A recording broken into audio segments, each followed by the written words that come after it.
saksi ru'yah dengan mata telanjang. Mata telanjang, tidak pakai teleskop, pakai teropong. Cuma saat pemerintah pengumuman, itanya biasa menyebut kau cik galak tata protes. Tanya kata ber, kalau pegang kitab hanjir pakai alat teropong. Yang takalan watai itu le TV kena mandung teropong. Tapi awaknya nurung bernya.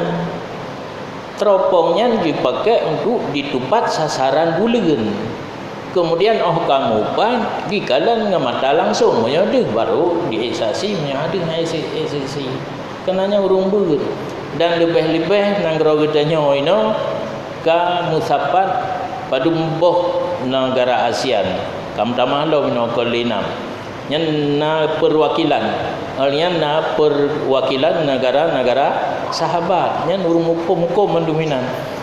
Dan segolong berlangsung kalian ru'yahnya karena sidang isbat itu.